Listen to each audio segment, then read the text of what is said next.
Hello guys, welcome back to my channel. Guys, this is Manjeet and आज के video में हम बात करने जा रहे हैं हमारे रोग निदान व्याधि सीरीज के नेक्स्ट रोग दैट इज द मसूर का रोग के बारे में। चलिए स्टार्ट करते हैं। सबसे पहले देखेंगे इसके बारे में कि सुश्रुत आचार्य ने क्षुद्र रोग में समावेश मसूर का समावेश किया है। जो सुश्रुत आचार्य है ना, उन्होंने क्या किया है, क्षुद्र रोग, जितने भी क्षुद्र रोग उन्होंने बताए हैं उसमें मसूर का रोग का भी समावेश किया है। लेकिन जो माधव निदान है, उन्होंने मसूर का व्याधि का स्वतंत्र वर्णन किया। उन्होंने क्षुद्र रोग में इसका वर्णन नहीं किया, उन्होंने अलग से ही मसूर का रोग के बारे में बताया।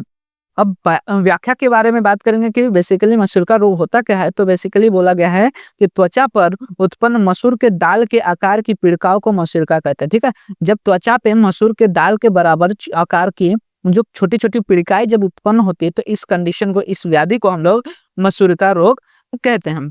अब वहीं पे मसूरका के हेतु की अगर बात करें कि किन किन कारणों से ये मसूरका रोग होता है, तो बेसिकली मसूरका रोग में क्या है, एक पित्तज व्याधि है। तो इसमें जितने भी पित्त प्रकोपक कारण है वो आ जाते हैं। ठीक है, तो कटु अम्ल लवण रस प्रदान तथा क्षार द्रव्यों का अति सेवन, विरुद्ध आसन तथा अध्यसन, दूषित निष्पाव या पत्र शाक का सेवन करना, दूषित जल तथा वायु का सेवन करना, पूर्व ग्रहों का परिणाम होना आदि कारणों से प्रकोपित हुए दोष रक्त की दुष्टि उत्पन्न करके त्वचा पर मसूर के आकार की पीड़िकाएं उत्पन्न करते हैं। ठीक है, क्या बोला गया है, ये डिफरेंट डिफरेंट रीजन जैसे कि कटु अम्ल लवण रस प्रदान जो कि पित्त को बढ़ाते हैं, वापस से क्षार द्रव्यों का उपयोग जो कि पित्त को बढ़ाते हैं, विरुद्धासन अध्यसन, दूषित निष्पाव पत्र शाक का सेवन करना या फिर दूषित जलवायु आदि का सेवन करना, ये सभी डिफरेंट डिफरेंट रीजनों के कारण क्या होता है, पित्त दोष वात आदि दोष प्रकोपित होते हैं और वो रक्त की दुष्टि करते हैं, जिनके कारण त्वचा पे मसूर के आकार की पीड़िकाएं उत्पन्न होती है और इस कंडीशन को हम लोग मसूरी का रोग कहते हैं। अब साथ ही साथ बोला गया है इसमें मोस्ट इंपॉर्टेंट कि एक दूसरे के स्पर्श से फैलने वाला यह एक संक्रामक रोग है। ठीक है, तो जो मसूरका रोग है ये एक क्या है, संक्रामक रोग है। संसर्ग से, सिर्फ स्पर्श से क्या होता है, फैलता है, कंटेजियस डिसीज है। ठीक है, अब मसूरका के संप्राप्ति की अगर बात करेंगे किस तरह से हेतुओं से ये उत्पन्न होता है, तो वो इससे के लिए बोला गया है कि प्रकोपित हुआ पित्त दोष रक्त को दूषित करके त्वचा पर मसूर, मूंग, मांस, कोल इनके आकार की पीड़िकाएं उत्पन्न करता है और मसूर का पीड़िका जन ज्वर का प्रकार है, इसमें पित्त तथा रक्त की दुष्टि रहती है। ठीक है, तो बेसिकली क्या बोला गया है कि प्रकोपित हुआ जो पित्त दोष है, ऊपर के निदान जो किए या फिर जो भी हेतु का उपयोग किया उनके कारण पित्त दोष प्रकोपित हो, ये प्रकोपित पित्त रक्त को दूषित करता है और त्वचा पे छोटे छोटे क्या करता है, पीड़िकाएं उत्पन्न करता है। इसी पीड़िकाओं को हम लोग क्या कहते हैं, मसूरिका कहते हैं और इसमें बेसिकली रक्त और पित्त की दुष्टि को उसने माना गया है। अब आगे हम बात करेंगे इसके संप्राप्ति घटक की कि कौन कौन से दोष दूसरे इसमें इन्वॉल्व रहते हैं इन केस ऑफ द मसूरिका रोग। तो इसमें दोष से में पित्त प्रधान दोष रहता है, लेकिन चरक ने इसमें पित्त और कफ दोनों की प्रधानता को माना है। वहीं पे दुष्ट की बात करें तो रस और रक्त दोनों इसमें दुष्ट होते हैं और अधिष्ठान में बेसिकली ये जो मसूरिका रोग होता है वो त्वक होने के कारण इसका अधिष्ठान त्वक हो जाता है और स्रोतस में रसवह और रक्तवह स्रोतस इसमें इन्वॉल्व होते हैं।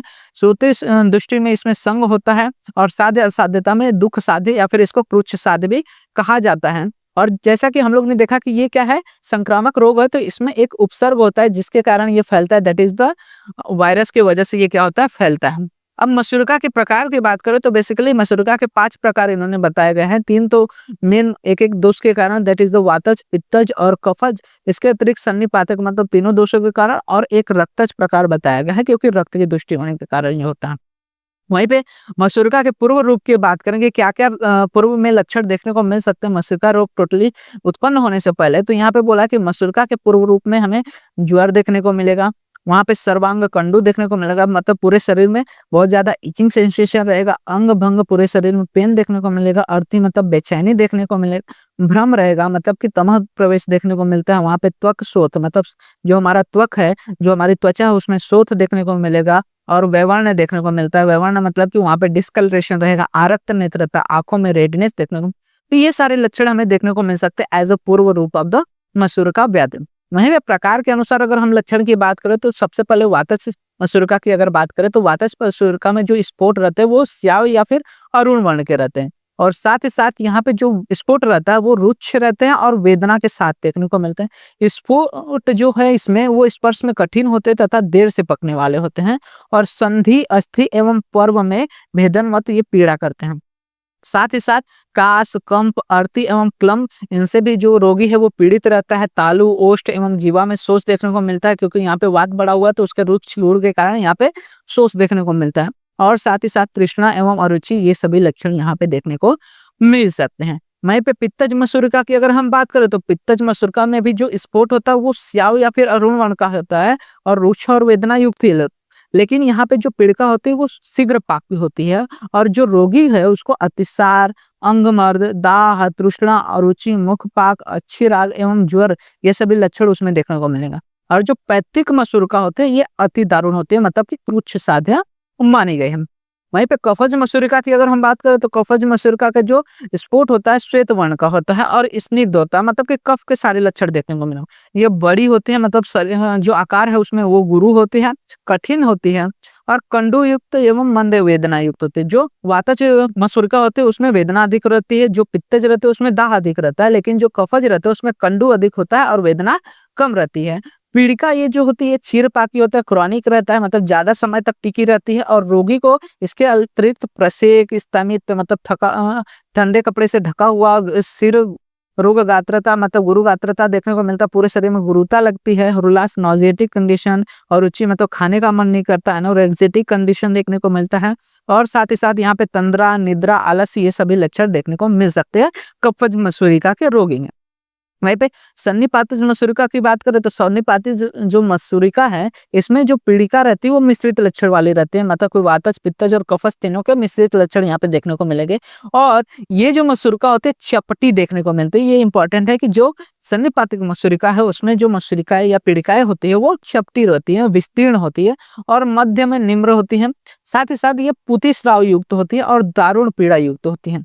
ये भी चीरपाकी होते हैं सेम एज द कफ की तरह, और इसमें बेसिकली रोगी को कंठावरोध, अरुचि, स्तंभ, प्रलाप, अर्ति, ये सभी चीजें देखने को मिलती है। ये सभी लक्षण उसमें होते हैं और ये दुष्चिकित्सीय या फिर इसे असाध्य भी माना जा सकता है। इसके अतिरिक्त रक्तज की बात करें तो रक्तज में बेसिकली रक्त की दुष्टि देखने को मिलती है और ये जो होता है इसके लक्षण पित्तज मसूरिका के लक्षण के समान ही देखने को मिलते हैं। मतलब जो लक्षण हमें पित्तज में देखने को मिलते हैं सेम लक्षण ही हमें रक्तज मसूरिका में भी देखने को मिलते हैं। वहीं पे मसूरिका के उपद्रव की अगर हम बात करें तो मसूरिका के उपद्रव में बोला गया है कि कभी कभी पुरपर, मणिबंध संधि या फिर अंश संधि के पीछे घातक एवं असाध्य ऐसा शोथ उत्पन्न होता है। ठीक है, तो जो संधियां हैं वहां पे क्या होता है, छोटे छोटे फुंसी रहते हैं, लेकिन धीरे धीरे वो शोथ बड़ा होके असाध्य शोथ या फिर घातक शोथ में कन्वर्ट हो जाता है।